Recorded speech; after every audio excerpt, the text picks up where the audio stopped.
Okay, now to principle 3. So this principle is about adapting your processes to overcome those health inequalities. So what we have to look at here is thinking about your whole services processes from very first contact to seeing the clinician for the first time. Because if there's a barrier in that process, you may never even get to the point of making reasonable adjustments because you won't have identified who the patients are who have these additional needs to overcome to get there. So that's what we're going to look at now. And this all falls into the accessible information standard and making sure you truly are following that accessible information standard that came out in 2016. So this states that we all, as healthcare professionals, have a duty to ask, share, flag, record, and use someone's preferred means of communication and establishing within that what their reasonable adjustments are. So when we look at this, when somebody has a learning disability, you may find that your process is actually the thing that's stopping them getting through that door. So over to Gavin.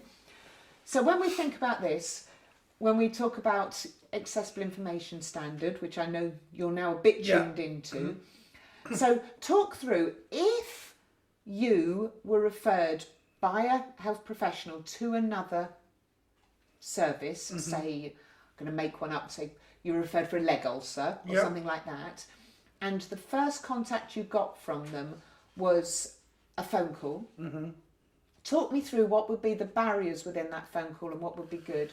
So really, if they rang me up, the barriers would be that if they said to me, you know, do you have a disability? Before I was an expert by experience, I would have said no, because to me a disability was things like ramps and rider doors and wheelchairs, and I wouldn't have needed any of that, so I would have said no. They'd said, did I have a learning disability? I would have said, yes, I do. Because, and then you'd have been able to tell them what you needed. Yeah, that makes total sense. So actually, they may think that they're meeting the accessible information standard by saying to someone, do you have a disability? But actually, for someone with a learning disability, that isn't enough. Because you might not actually recognise that a learning disability is a disability. You need the phrase learning disability. Exactly, So then, if we look at it then as if you had a letter, talk me through, I know now you're much better, talk me through expert by experience days. So back when I was just living on my own and things, because my person who came to help me with letters came once a week, if I got a letter from a health professional or something, I would have binned it, because for one, I wouldn't have understood it very well, and I wouldn't have, if it was something what sounded quite scary, I would have just been like, I don't really want to do this, so I would have just thrown it in the bin, not told my carer about it or anything.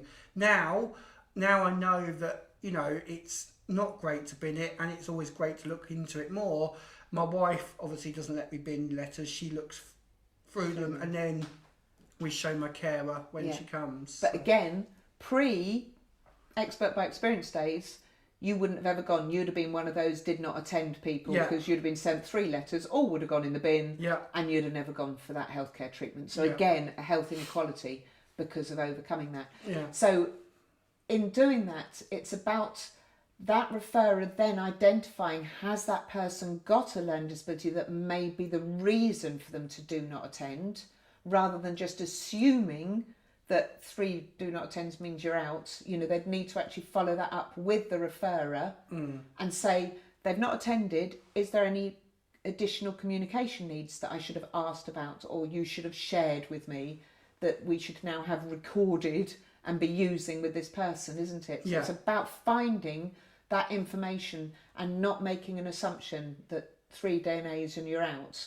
because it could be that they need additional support. So I'm just trying to think, if we look at a process for a service then, if it's quite hard for that person who makes that call to get that right language. So I suppose if they could just say, do you have a disability or a learning disability or any other reason we may need to give you some extra help? That would help someone with a learning disability find it. Yeah. And it's to do with how that's delivered as well, isn't Yeah. it? So I know that you really struggle with interpreting people on the phone, don't Yes, you? yeah, that is a. So I sometimes, if someone was to ring me up and speak to me, if they were quite rushed or they just had a busy day or they got other stuff on their mind and they're sort of quite sharp on the phone, I would immediately think they're across from me. So a good example, you know, if I speak to a receptionist to speak about the appointment and she's like, yeah, okay, Gavin, see you next Wednesday at 4:00. I would think, oh my gosh, what have I done to, you know, upset her? So then I wouldn't have gone, because I would have thought I'm seeing her and she's crossing me and I never even met this lady, when actually I'm not seeing her. She's just the gatekeeper. Yes. But you've already decided somebody's cross with you. Yeah. When in fact they may be just rushing because the other phone's ringing. You can't gauge all that out. So sometimes it's quite nice to be able to just take it slow, and also say if you've got any other questions, or let you have questions and things about that misinterpreting. Yeah, and that can be the difference between you attending and not attending. Yeah. To have someone giving off an aura of warmth and an open door. Yeah. On that phone call, or can help. So something on letters that just says call us if you want to know more, and then knowing that the person who answered that call has the ability to give off that warmth and openness. Yes. Is the difference between enabling someone to get to that first appointment and not. Yes. Thanks, Gavin.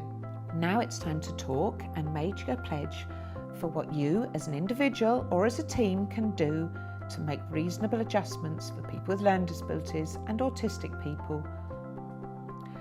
So talk about what changes you could make to your service and what that impact may be on that entry point. Can you change your letters to add an easy read line at the bottom? Can you change your telephone scripts to help identify where someone may have additional needs?